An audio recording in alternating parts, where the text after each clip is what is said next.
طه ما أنزلنا عليك القرآن لتشقى إلا تذكرة لمن يخشى تنزيلا ممن خلق الأرض والسماوات العلا الرحمن على العرش استوى له ما في السماوات وما في الأرض وما بينهما وما تحت الثرى وإن تجهر بالقول فإنه يعلم السر وأخفى الله لا إله إلا هو الله لا إله إلا هو له الأسماء الحسنى وهل أتاك حديث موسى إذ رأى نارا فقال لأهلهم كثوا إني آنست نارا لعلي آتيكم منها بقبس أو أجد على النار هدى فلما أتاها نودي يا موسى إني أنا ربك فاخلع نعليك إنك بالوادي المقدس طوى وأنا اخترتك فاستمع لما يوحى إنني أنا الله لا إله إلا أنا فاعبدني وأقم الصلاة لذكري إن الساعة آتية أكاد أخفيها لتجزى كل نفس بما تسعى فلا يصدنك عنها من لا يؤمن بها واتبع هواه فتردى وما تلك بيمينك يا موسى قال هي عصاي أتوكأ عليها وأهش بها على غنمي ولي فيها مآرب أخرى قال ألقها يا موسى فألقاها فإذا هي حية تسعى قال خذها ولا تخف سنعيدها سيرتها الأولى واضمم يدك إلى جناحك تخرج بيضاء من غير سوء آية أخرى لنريك من آياتنا الكبرى اذهب إلى فرعون إنه طغى قال رب اشرح لي صدري ويسر لي أمري واحلل عقدة من لساني يفقه قولي واجعل لي وزيرا من أهلي هارون أخي أشدد به أزري وأشركه في أمري كي نسبحك كثيرا ونذكرك كثيرا إنك كنت بنا بصيرا قال قد أوتيت سؤلك يا موسى ولقد مننا عليك مرة أخرى إذ أوحينا إلى أمك ما يوحى أن اقذفيه في التابوت فاقذفيه في اليم فليلقه اليم بالساحل يأخذه عدو لي وعدو له وألقيت عليك محبة مني ولتصنع على عيني إذ تمشي أختك فتقول هل أدلكم على من يكفله فرجعناك إلى أمك كي تقر عينها ولا تحزن وقتلت نفسا فنجيناك من الغم وفتناك فتونا فلبثت سنين في أهل مدين ثم جئت على قدري يا موسى واصطنعتك لنفسي اذهب أنت وأخوك بآياتي ولا تنيا في ذكري اذهبا إلى فرعون إنه طغى فقولا له قولا لينا لعله يتذكر أو يخشى قالا ربنا إننا نخاف أن يفرط علينا أو أن يطغى قال لا تخافا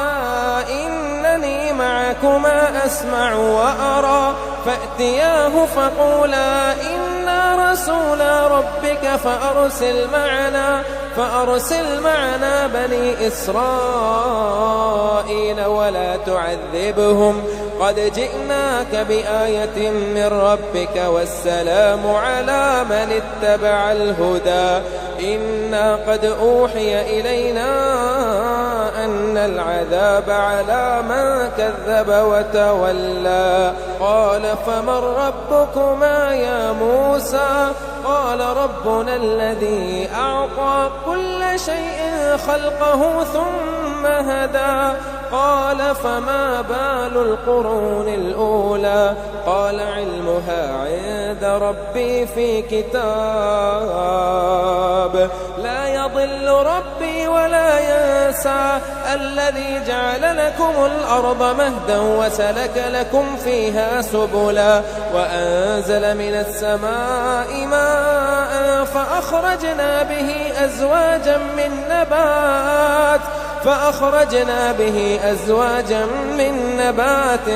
شتى كلوا وارعوا أنعامكم إن في ذلك لآيات لأولي النهى منها خلقناكم وفيها نعيدكم ومنها نخرجكم تارة أخرى ولقد أريناه آياتنا كلها فكذب وأبى قال أجئتنا لتخرجنا من أرضنا بسحرك يا موسى فلنأتينك بسحر مثله فاجعل بيننا وبينك موعدا لا نخلفه نحن ولا أنت مكانا سوى قال موعدكم يوم الزينة وأن يحشر الناس ضحى فتولى فرعون فجمع كيده ثم أتى قال لهم موسى ويلكم لا تفتروا على الله كذبا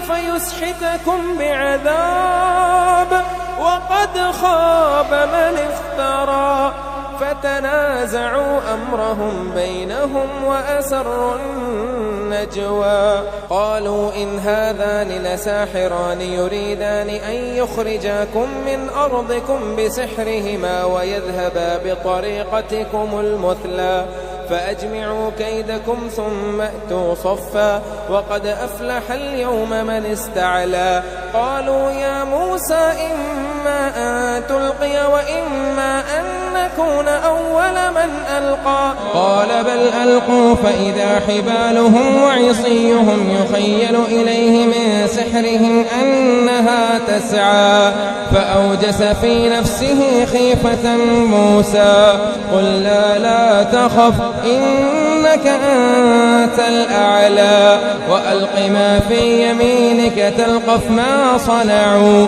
إنما صنعوا كيد ساحر ولا يفلح الساحر حيث أتى فألقي السحرة سجدا قالوا آمنا برب هارون وموسى قال آمنتم له قبل أن آذن لكم إنه لكبيركم الذي علمكم السحر فلأقطعن أيديكم وأرجلكم من خلاف ولأصلبنكم في جذوع النخل ولتعلمن أينا أشد عذابا وأبقى قالوا لن نؤثرك على ما جاءنا من البينات والذي فطرنا فاقض ما أنت قاض إنما تقضي هذه الحياة الدنيا إنا آمنا بربنا ليغفر لنا خطايانا وما أكرهتنا عليه من السحر والله خير وأبقى إنه من يأت ربه مجرما فإن له جهنم لا يموت فيها ولا يحيا ومن يأته مؤمنا قد عمل الصالحات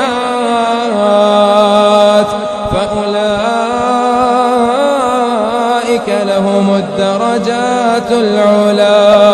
جنات عدن تجري من تحتها الأنهار، جنات عدن تجري من تحتها الأنهار خالدين فيها، وذلك جزاء من تزكى. ولقد أوحينا إلى موسى أن أسر بعبادي فاضرب لهم طريقا في البحر يبسا لا تخاف دركا ولا تخشى. فأتبعهم فرعون بجنوده فغشيهم من اليم ما غشيهم، وأضل فرعون قومه وما هدى. يا بني إسرائيل قد أنجيناكم من عدوكم وواعدناكم جانب الطور الأيمن ونزلنا عليكم المن والسلوى. كلوا من طيبات ما رزقناكم ولا تطغوا فيه فيحل عليكم غضبي، ومن يحلل عليه غضبي فقد هوى. وإني لغفار لمن تاب وآمن وعمل صالحا ثم اهتدى. وما أعجلك عن قومك يا موسى؟ قال هم أولئك على أثري وعجلت إليك رب لترضى. قال فإنا قد فتنا قومك من بعدك وأضلهم السامري. فرجع موسى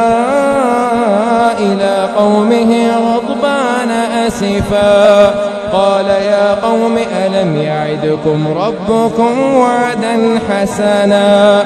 أفطال عليكم العهد أم أردتم أن يحل عليكم غضب من ربكم فأخلفتم موعدي. قالوا ما أخلفنا موعدك بملكنا ولكننا حملنا أوزارا من زينة القوم فقذفناها فكذلك ألقى السامري. فأخرج لهم عجلا جسدا له خوار فقالوا هذا إلهكم وإله موسى فنسي. أفلا يرون ألا يرجع إليهم قولا ولا يملك لهم ضرا ولا نفعا. ولقد قال لهم هارون من قبل يا قوم إنما فتنتم به وإن ربكم الرحمن فاتبعوني وأطيعوا أمري. قالوا لن نبرح عليه عاكفين حتى يرجع إلينا موسى. قال يا هارون ما منعك إذ رأيتهم ضلوا ألا تتبعني أفعصيت أمري. قال يا ابن أم لا تأخذ بلحيتي ولا برأسي إني خشيت أن تقول فرقت بين بني إسرائيل ولم ترقب قولي. قال فما خطبك يا سامري؟ قال بصرت بما لم يبصروا به فقبضت قبضة من أثر الرسول فنبذتها وكذلك سولت لي نفسي. قال فاذهب فإن لك في الحياة أن تقول لا مساس وإن لك موعدا لن تخلفه وانظر إلى إلهك الذي ظلت عليه عاكفا لنحرقنه ثم لننسفنه في اليم نسفا. إنما إلهكم الله الذي لا إله إلا هو وسع كل شيء علما. كذلك كذلك نقص عليك من أنباء ما قد سبق وقد آتيناك من لدنا ذكرا من أعرض عنه فإنه يحمل يوم القيامة وزرا خالدين فيه وساء لهم يوم القيامة حملا يوم ينفخ في الصور ونحشر المجرمين يومئذ زرقا يتخافتون بينهم إن لبثتم إلا عشرا نحن أعلم بما يقولون إذ يقول أمثلهم طريقة إن لبثتم إلا يوما ويسألونك عن الجبال فقل ينسفها ربي نسفا فيذرها قاعا صفصفا لا ترى فيها عوجا ولا أمتا يومئذ يتبعون الداعي لا عوج له وخشعت الأصوات للرحمن فلا تسمع إلا همسا يومئذ لا تنفع الشفاعة إلا من أذن له الرحمن ورضي له قولا يعلم ما بين أيديهم وما خلفهم ولا يحيطون به علما ومن يعمل من الصالحات يومئذ لا تنفع الشفاعة إلا من أذن له الرحمن ورضي له قولا يعلم ما بين أيديهم وما خلفهم ولا يحيطون به علما وعنت الوجوه للحي القيوم وقد خاب من حمل ظلما ومن يعمل من الصالحات وهو مؤمن فلا يخاف ظلما ولا هضما وكذلك أنزلناه قرآنا عربيا وصرفنا فيه من الوعيد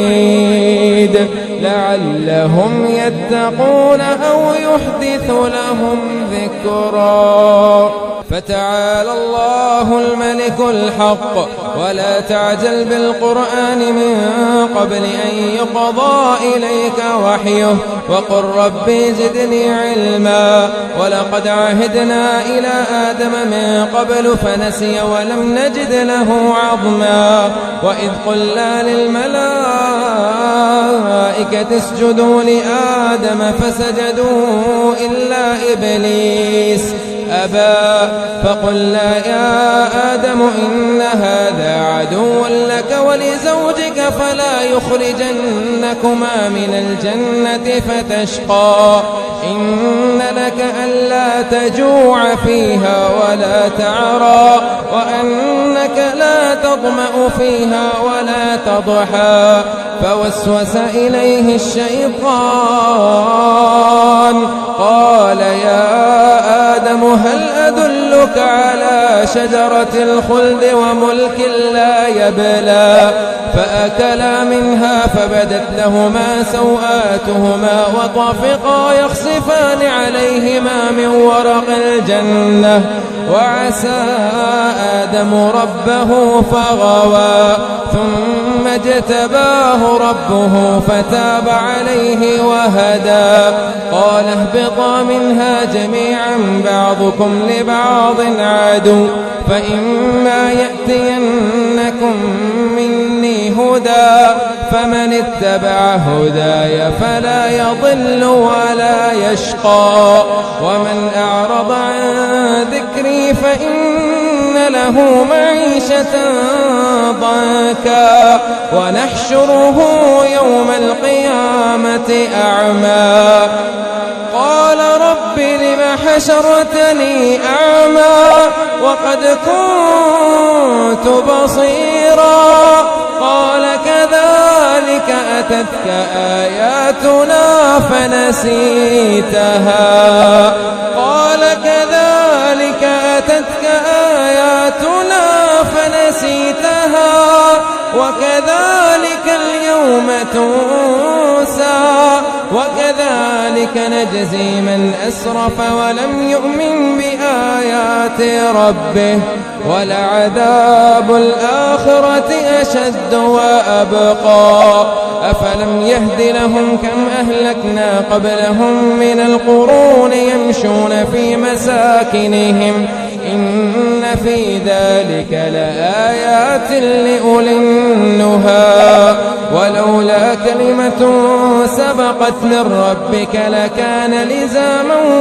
وأجل مسمى فاصبر على ما يقولون